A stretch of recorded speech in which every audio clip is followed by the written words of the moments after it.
네, 다들 안녕하세요. 지금 많이 추운 날씨에도 불구하고 마지막 순서인 저의 발표를 경청해 주시기 위해서 이 자리에 끝까지 앉아주셔서 정말 감사드립니다. 이렇게 눈동자를 쳐다보면요, 그분들의 어떤 초롱초롱한 그런 눈빛들이 지금 다들 느껴지고 있는 것 같아요. 원래 언어라는 것과 글이라는 것과 발표라는 것은요, 혼자만의 독백이 되면 안 되고 발표를 들어주는 사람과의 교감이 필요합니다. 그런 부분에 있어서 오늘 발표는 정말 성공적으로 이어질 것 같습니다. 자, 그러면 저의 발표를 시작하겠습니다.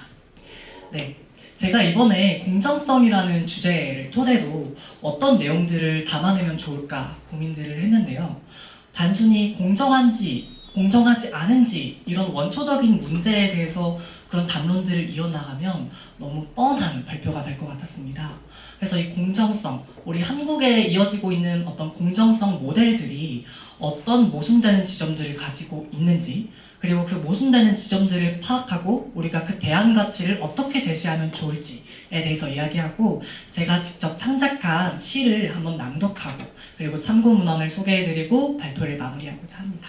네, 목차는 방금 설명한 바와 같습니다. 네, 첫 번째로요. 이 공정하다라는 착각, 공정하다는 착각이라는 책을 다들 아시죠? 마이클 샌들이 저술한 저서인데요. 우리나라로 번역되어 오면서 이 메리토크래시라는 문제가 능력주의라고 번역이 되었습니다. 그런데 저는 이건 오역이라고 생각하는데요. 그게 왜 그런지 이제 설명해 보도록 하겠습니다. 이 능력주의라고 하면 그 사람이 가지고 있는 본래의 그 능력들을 토대로 이 사람을 평가한다라고 어떤 그런 뉘앙스를 풍길 수 있잖아요. 그런데 우리나라 사회에서 정말 그럴까요? 능력주의라기보다는 그 사람이 어떤 결과의 측면에서 실적을 가지고 그 사람을 평가하기 마련입니다.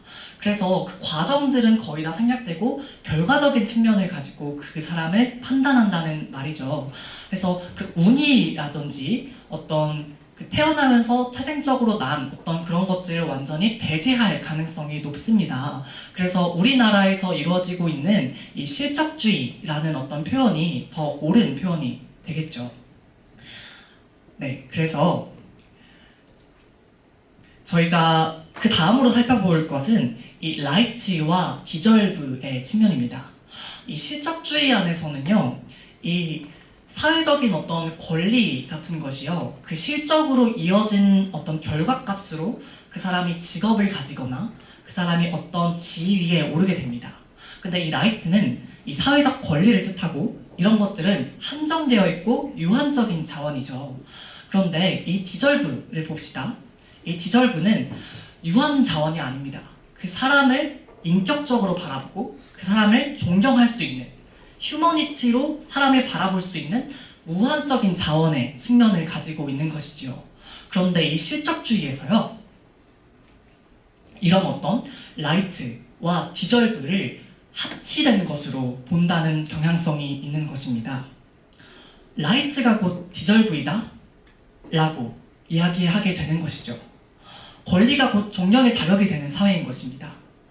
좋은 직장을 가지고 좋은 직업을 가지고 좋은 실적을 가진 사람들에게 그 사람에 대한 인정의 자격을 주고 있지는 않은가?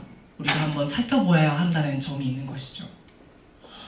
만약에 이런 풍조가 계속 가속화되고 더욱더 확대돼가는 그런 상황이 나온다면 이 경쟁의 공정성 강조가 결국엔 패배자를 낙인하는 수단으로 변절될 수 있다는 것입니다. 이렇게 된다면 어떻게 되겠어요?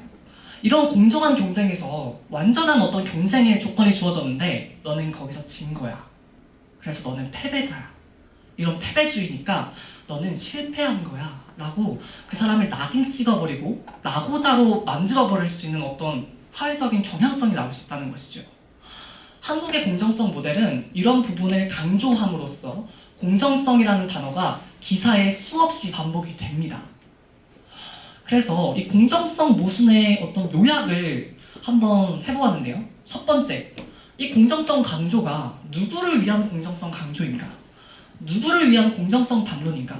혹시 상위 계층을 그런 어떤 이 불완전한 경쟁 사회, 그리고 차등이 있는 이런 경쟁 사회에서 그것을 정당화하기 위한 수단적 장치가 되는 것은 아닌가를 살펴보아야 하고, 경쟁의 패배자를 나고자로 바라보는 공정의 모순으로 휴머니티를 이룩하지 못하고 그 사람을 디저브로 판단하지 못하는 어떤 풍조가 나온다는 것이죠. 세 번째로는 이 인간 존중을 할 수 있는 선행과 공동선을 이룩하는 것이 공정성 담론보다 더욱 중요한 것이 아닌가라는 결과까지 저희가 이런 요약을 하게 된 것입니다. 저의 대안 가치를 설명하겠습니다. 바로 이 라이트 선치주의보단 이 디절 선치주의를 주장해야 한다는 것이 저의 의견입니다. 실적 이전에 그 사람을 인간적으로 존중하지 못한다면, 인간을 존경을 선행하지 못한다면 우리나라의 공정성 담론은 아무런 실효를 얻지 못합니다.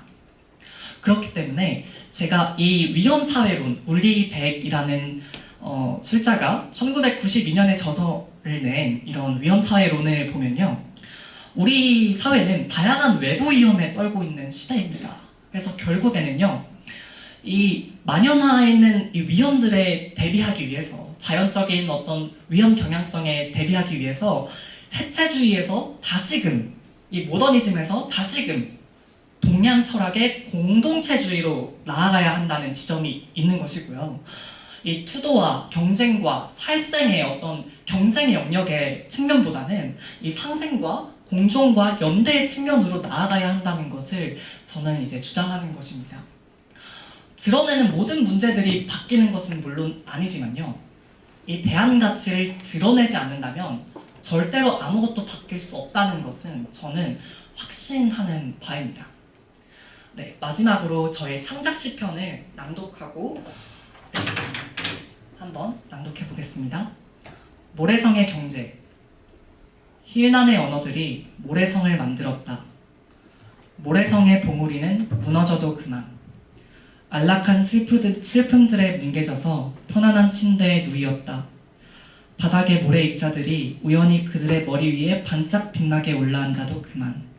너는 왜 그러지 못하냐고 폭언을 퍼부어도 그만. 그들을 곱게 감싸는 따뜻한 벽과 파도가 온전히 일정하다는 안내방송이 슬픔의 침대에 종소리처럼 명령하듯 울려 퍼진다. 그만한 것들이 축제를 열고 우리 여기에 어울리는 언덕에 숨어들며 종류 없는 겨울잠을 온몸에 묻는다. 무겁다 느껴도 이불이라고 생각하면 그만. 그만한 것들은 그만하면 그만이다. 잘 지어낸 모래주택도 어느새 폭우에 휩쓸리고 봉우리 하나에게 내어줄 집 없는 깊은 바다에서 하나같이 바닷물을 코로 들이마시고선 꼴까닥 꼴까닥 질식하고 만다. 그만한 것들은 그만하면 그만이다. 네, 마지막으로 참고문헌의 이제 출처를 밝히고 이 발표를 점점 마무리할 단계에 왔는데요. 저는 이 공정성이라는 담론을 이제 이런 이야기를 꾸려내기 위해서 단박에 깨달은 것이 아닙니다. 저는 이번 2024년 상반기에 이 최은미 작가의 그곳이라는 단편 소설을 읽고 위험사회론을 좀 더 검토하게 되었어요. 우리 도처에 만연해 있는 이 위험들을 우리가 다 같이 나아가지 않는다면 이것을 어떻게 이겨낼 것인가? 단순히 경쟁 사회 안에서 우리가 경쟁으로만 이것을 해결할 수 있을까요? 아닙니다. 우리가 나아가야 할 지점은 휴머니티, 즉 인간된 부분으로 우리가 나아가야만 이 사회가 경쟁 너머의 지점으로, 경쟁 너머의 어떤 곳으로 관장하고 통달할 수 있는 영역으로 나아갈 수 있는 것이겠죠.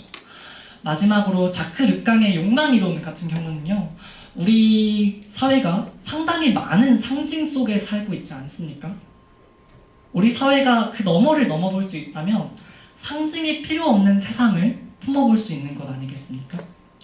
이 경쟁의 측면 같은 것도 그 너머의 측면을 살펴볼 수 있는 것이 아니겠습니까?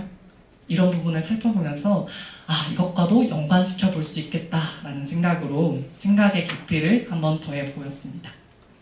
네, 지금까지 문학과 재송사 팀의 발표를 귀 기울여 경청해 주시고 들어주셔서 너무 감사합니다. 청중님들께도 감사의 말씀드리고 심사위원님들 모두에게도 감사의 말씀드리며 발표를 마치겠습니다. 감사합니다.